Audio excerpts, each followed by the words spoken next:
بسم اللہ الرحمن الرحیم الحمد للہ رب العالمین والصلاة والسلام علی سید الانبیاء والمرسلین سیدنا محمد وعلی آلہ واصحابہ اجمعین وقال النبی صلی اللہ علیہ وسلم قال اللہ تعالی کل عمل ابن آدم له الا الصیام فإنه لی وانا اجزی به الی آخر الحدیث او کما قال النبی صلی اللہ علیہ وسلم۔ میرے محترم بزرگوں اور دینی بھائیوں، شعبان معظم کا یہ آخری جمعہ ہے۔ آنے والا جمعہ رمضان شریف میں ہوگا انشاءاللہ۔ آج آپ حضرات سے رمضان شریف میں جو عبادتیں کی جاتی ہیں ان کے تعلق سے کچھ باتیں پیش کرنی ہیں۔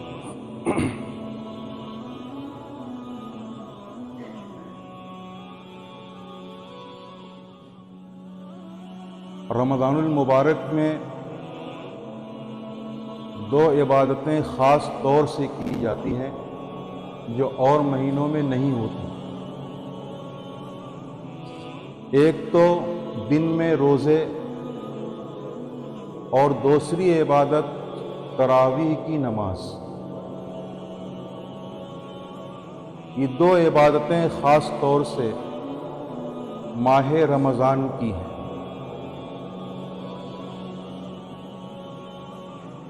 اس مہینے کے فضائل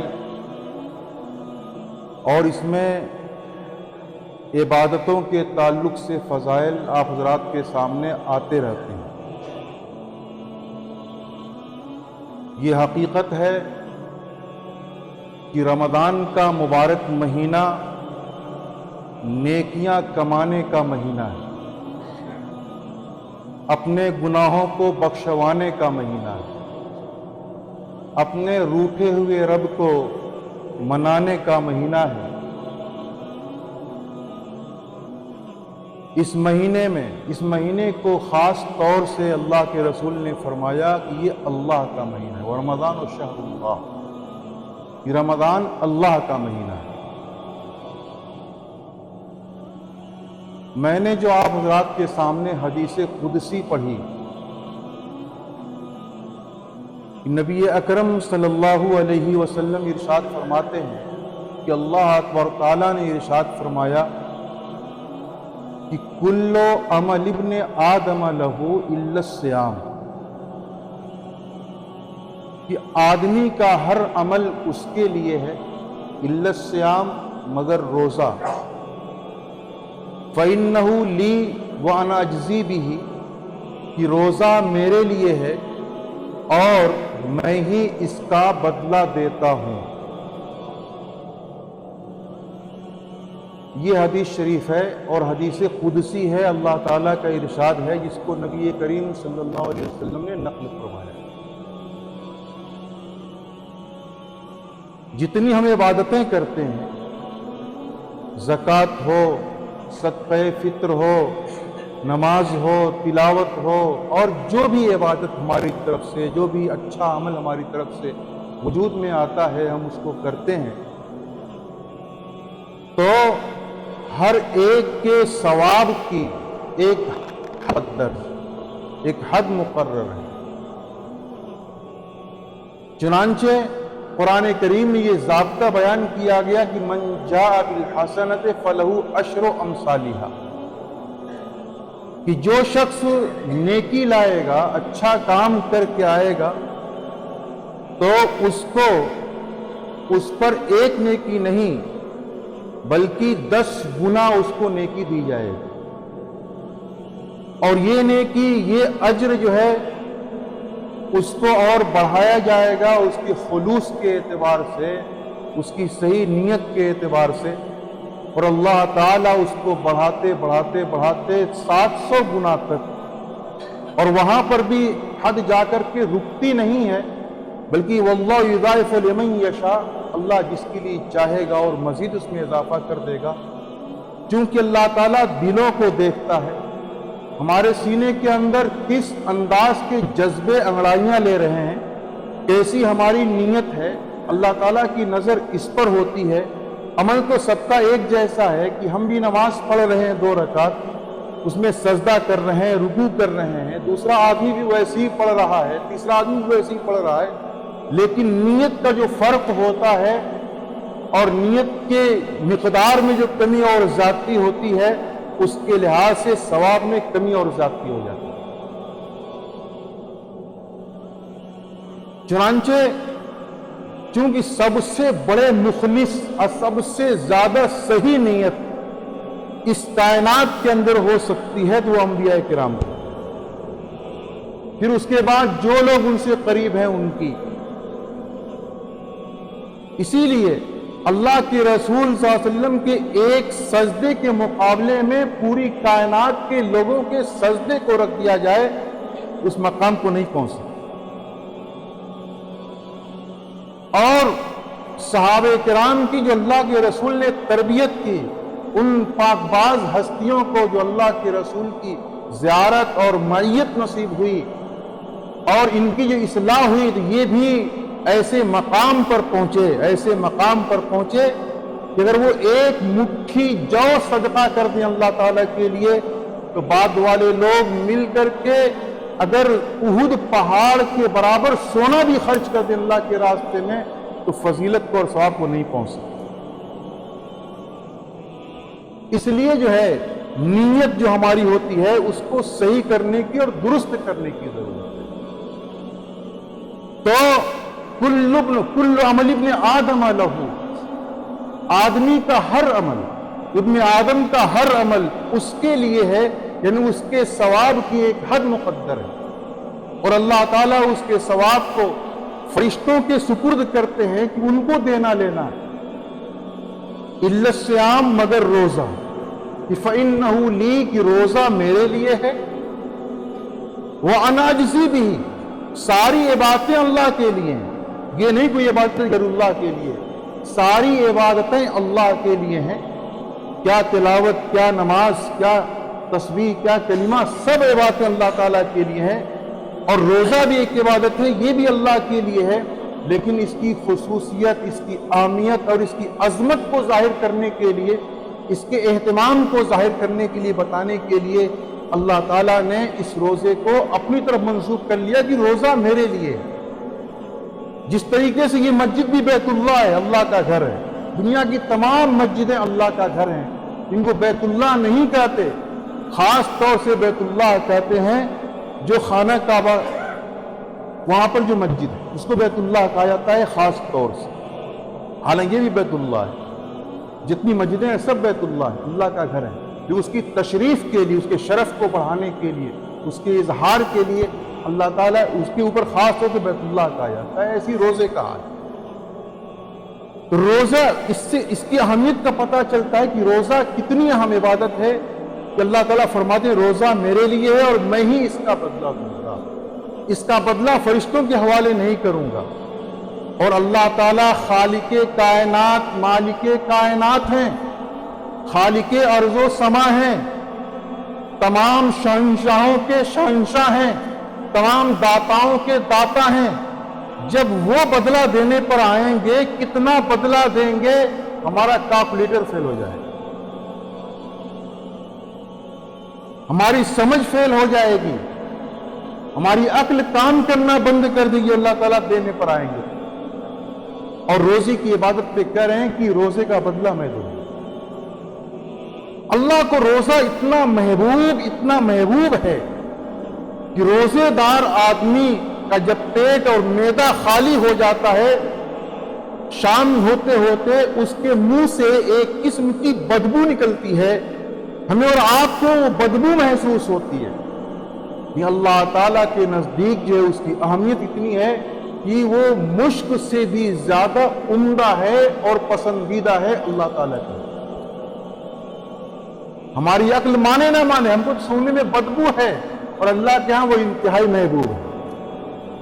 جس طریقے سے قربانی کا عمل ہم کرتے ہیں، جانور کا خون بہاتے ہیں، تو عقلیں فیصلہ کرتی ظالمانہ عمل ہے۔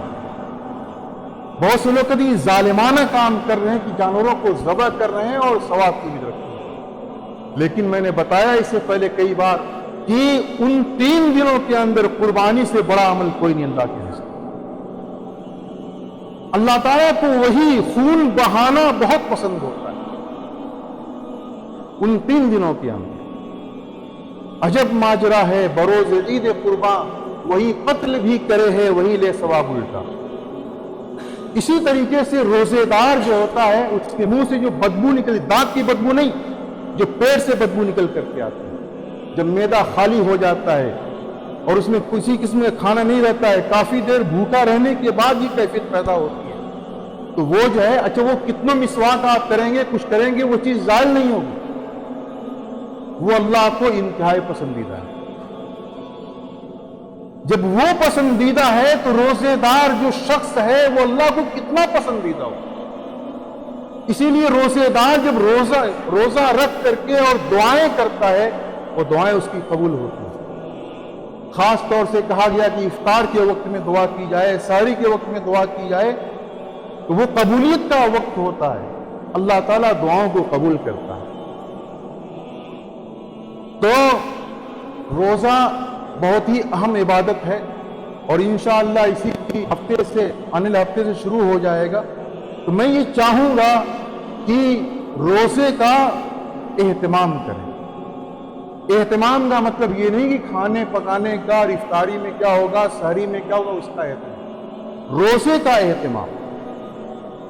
روزے کو سنن اور آداب کے مطابق پورا کریں اور روزے کی حالت میں وہ کام جو پہلے سے گناہ ہیں، حرام ہیں، ان کو تو چھوڑنا ہی چھوڑنا ہے، اس کے علاوہ جو ایسے کام جو ہوتے ہیں جو روزے دار کے لیے مناسب نہیں ہوتے ہیں ان کاموں کو بھی چھوڑنا ہے۔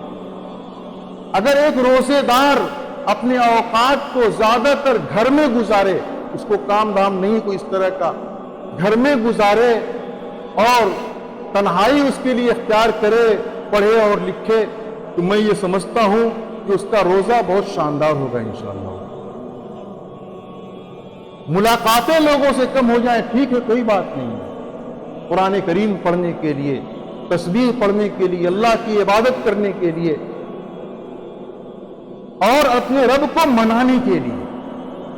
اس وقت جو ہمارے اوپر حالات ہیں اور پوری دنیا کے جو حالات ہیں وہ حالات سب لوگ جانتے ہیں، کیا کیا ہمارے بارے میں پلاننگ ہو رہی ہے، کیسے کیسے ہمارے بارے میں فیصلے آ رہے ہیں، کیا کیا ہو رہا ہے، فلسطین میں کیا ہو رہا ہے۔ ذرا ان مظلوم مسلمانوں کو سوچیں، ان کی مظلومیت کو، اور دعا کریں ان کے لیے بھی خاص طور سے کہ اللہ تعالیٰ ان کی نصرت فرمائے، ان کی مدد فرمائے، ظالموں کے چنگل سے ان کو آزاد کر دے۔ یہ دعائیں ہونی چاہیے، جو بیچارے کتنے دنوں سے ان کو کھانا نہیں مل پا رہا۔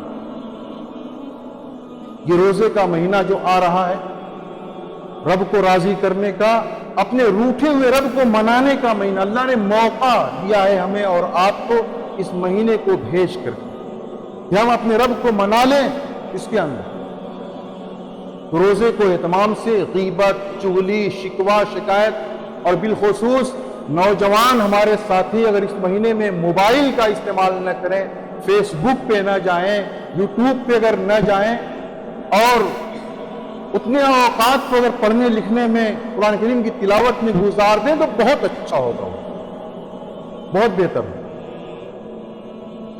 اگر کام چل جائے تو 1 مہینے کے لیے موبائل رکھ دیں، چھوٹا موبائل فون والا جس سے فون آتا جاتا ہے وہ لے لیں، اور نہیں کام چل پا رہا ہے اگر تو بہرحال اس میں کمی کر دیں۔